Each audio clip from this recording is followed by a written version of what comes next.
పేరు శ్రీహరి కాకర్ల. సో మీకు ఈ సిలబస్లో ఉన్న క్రిమినల్ లాస్లో కొన్ని యాక్ట్స్ నేను హ్యాండిల్ చేయబోతున్నాను. Telangana forest laws, wildlife protection act 1972, immoral traffic act, ఇలాంటి కొన్ని యాక్ట్స్, క్రిమినల్ యాక్ట్స్ నేను హ్యాండిల్ చేస్తాను. So we will see this wildlife protection act. This is very important for the ఎగ్జామ్కి ఇది చాలా ఇంపార్టెంట్ ఈసారి. ఎందుకంటే 2022లో దీనికి ఒక అమెండ్మెంట్ చేశారు. Wild life protection amendment act 2022 మనకి ఇంప్లిమెంటేషన్లో ఉంది. 2023 ఏప్రిల్ 1 నుండి అది ఇంప్లిమెంటేషన్లోకి వచ్చింది. ఆ డీటెయిల్స్ అన్ని కూడా నేను మీకు చూపిస్తాను. సో ఈ అమెండ్మెంట్తో ఈ వైల్డ్ లైఫ్ ప్రొటెక్షన్ యాక్ట్ అంతా కూడా almost 90% of the wildlife protection act, almost 90% of this wildlife protection act has been changed, modified. So it was amended. So majority of the provisions has been amended. That's why this act is very important for the examination, and we will see in detail. So Wildlife Protection Act, if we see the purpose, this Wildlife Protection Act 1972, దీని purpose మనం చూస్తే, India is having so much of biodiversity, చాలా biodiversity, చాలా wild animals ఉన్నాయి ఇండియాలో. India, though Indian geographical area is just 2.4% of geographical area globally, అంటే global geographical ఏరియాలో India 2.4%ని ఆక్యుపై చేసి ఉన్నప్పటికీ కూడా nearly 2% of global biodiversity, global wildlife has been living in India. And about 45,000 species of plants and 95,000 species of animals has been living in the habits of India. So ఇండియాలో చాలా majority of the చాలా diverse wildlife ఇండియాలో ఉంది. మరి welfare state కదా, we have adopted a constitution and purpose of the government is welfare, సంక్షేమం కదా.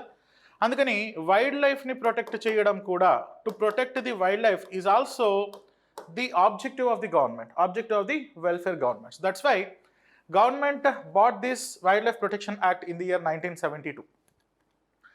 And నార్మల్గా బాగా డెవలప్డ్ కంట్రీస్ అనుకోండి, ఎకనామికల్గా బాగా డెవలప్ అయిన కంట్రీస్ అయితే ప్యారలల్గా ఎకనామికల్ డెవలప్మెంట్తో పాటు వైల్డ్ లైఫ్ ప్రొటెక్షన్ కోసం కూడా ప్రత్యేకంగా యాక్ట్స్ని తీసుకొని వస్తూ ఉంటారు. కానీ ఇండియా విషయంలో ఏంటంటే, India though being a developing country, it was not at fully developed country. India being a developing country అయినప్పటికీ కూడా 1972లోనే మనం ఇలాంటి ఒక యాక్ట్ తీసుకురావడం అన్నది, it shows India's commitment for the protection of the wildlife and the forest in India. And if we see ఈ act యొక్క competence, what is the constitutional basis? What is the constitutional basis for the making this act, or what is the constitutional basis of bringing this Wildlife Protection Act 1972? So ఈ వన్యప్రాణి సంరక్షణ చట్టం 1972ని తీసుకురావడంలో రాజ్యాంగబద్ధత ఏదైనా ఉందా, రాజ్యాంగం లేదా చట్టాలు ఏవైనా అనుమతించాయా అంటే మీరు ఒకటి చెప్తారు. సరే, వైల్డ్ లైఫ్ ప్రొటెక్షన్ యాక్ట్ని తీసుకురావడానికి వైల్డ్ లైఫ్ అన్నది state subject. So it is a state subject. Wildlife is a state subject. మనకు తెలుసు కదా, మన కాన్స్టిట్యూషనల్ అరేంజ్మెంట్ తెలుసు కదా మీకు. India adopted constitutionally, India is a quasi federal. It's a quasi federal అంటే భారతదేశ రాజ్యాంగం అన్నది పాక్షిక సమాఖ్య వ్యవస్థ. ఇట్స్ ఏ క్వాజీ ఫెడరల్ అంటే it is not completely union type of government and it is not completely federal type of government. We have adapted unitary features as well as federal features. So quasi federal, మనం federal ఫీచర్స్ని arrange చేసుకున్నాం కాబట్టి, అంటే states are also having their own ambit of the making legislation. రాష్ట్రాలు కూడా కొన్ని అంశాల్లో చట్టాలు చేయగలుగుతాయి, కేంద్రం కూడా కొన్ని అంశాల్లో చట్టాలు చేయగలుగుతాయి. అండ్ 1972లో ఈ వైల్డ్ లైఫ్ అనే subject, this wildlife subject was in state list.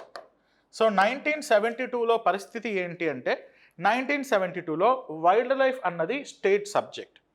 మరి స్టేట్ సబ్జెక్ట్ అయితే సెంట్రల్ గవర్నమెంట్ ఎలా లెజిస్లేషన్ చేసింది అన్నది major problem. So in the year 1976లో 42nd constitutional amendment act, 42nd constitutional amendment act 1976ని బేస్ చేసుకొని అప్పుడు వైల్డ్ లైఫ్ అనే సబ్జెక్ట్ని స్టేట్ లిస్ట్లో నుండి తీసి కంకరెంట్ లిస్ట్లో పెట్టారు. So the subject wildlife was taken from the state list and it was entered into the concurrent list in the year 1976. అంటే 1972లో ఈ వైల్డ్ లైఫ్ అన్న subject state subject. State subject అయితే మరి సెంట్రల్ గవర్నమెంట్ ఎలా legislation చేసింది అంటే దీని యొక్క కాంపిటెన్స్ కనుక మనం గమనిస్తే in the year 1972 there was a conference. So 1972లో ఒక కాన్ఫరెన్స్ జరిగింది. ఏందా కాన్ఫరెన్స్ అంటే స్టాక్హోమ్ కన్వెన్షన్ అని అంటారు, దీన్ని స్టాక్హోమ్ కాన్ఫరెన్స్ అని కూడా అంటారు. So Stockholm conference otherwise also called as United nations conference on human environment 1972. So United nations conference on human environment 1972 అనే ఈ ఒక కాన్ఫరెన్స్ జరిగింది. ఇంటర్నేషనల్ కాన్ఫరెన్స్ ఒకటి జరిగింది. ఈ కాన్ఫరెన్స్లో ఇండియా పార్టిసిపేట్ అయింది. India participated in this Stockholm convention in the Stockholm conference in the year 1972. So దాంట్లో జాయిన్ అయినటువంటి కంట్రీస్ అన్నీ కూడా వైల్డ్ లైఫ్ని కన్జర్వ్ చేయడం కోసం, వైల్డ్ లైఫ్ని ప్రొటెక్ట్ చేయడం కోసం యాక్ట్స్ని చెయ్యాలి అని యుఎన్ చెప్పింది. కాబట్టి ఇండియా కూడా దాంట్లో జాయిన్ అయింది కదా, అందుకని ఇండియా ఇందులో జాయిన్ అయింది కాబట్టి ఆర్టికల్ 253 ఏం చెప్తుంది? Article 253 empowers parliament to make any law for the whole or any part of the territory for the India for implementing any treaty. ఏదైనా అంతర్జాతీయ ఒప్పందాలను కానీ లేదా అంతర్జాతీయ కన్వెన్షన్స్, ఇంటర్నేషనల్ సంప్రదాయాలను కానీ ఇంప్లిమెంట్ చేయడానికి government of India complete Indian టెరిటరీకి కానీ లేదా ఎనీ పార్ట్ ఆఫ్ ఇట్కి కానీ మనం లాస్ని తీసుకురావచ్చు. So though wildlife is a state subject, central government legislated act on the subject of the wildlife because it was the international obligation under article 253 of the constitution. 253 ప్రకారం ఏదైనా అంతర్జాతీయ ఒప్పందాలను అమలుపరచడం కోసం కేంద్ర ప్రభుత్వం రాష్ట్రాల సబ్జెక్ట్లో అయినా సరే, రాష్ట్రాలలో ఉండే సబ్జెక్ట్, రాష్ట్రాలకు సంబంధించినటువంటి సబ్జెక్ట్స్ అయినా సరే, స్టేట్ సబ్జెక్ట్ అయినా సరే, అందులో చట్టాలు చేసే అధికారాన్ని పార్లమెంటు కల్పించింది. So based on article 253 of the constitution, this Wildlife Protection Amendment Act or Wildlife Protection Act 1972 was legislated. 1972లో వన్యప్రాణి సంరక్షణ చట్టాన్ని తీసుకొని వచ్చారు. ఆ తర్వాత 1976లో ఈ వన్యప్రాణి సంరక్షణ చట్టాన్ని in the year 1976 this act was, so in the year 1976 42nd Constitutional Amendment Act 1976, this subject of wildlife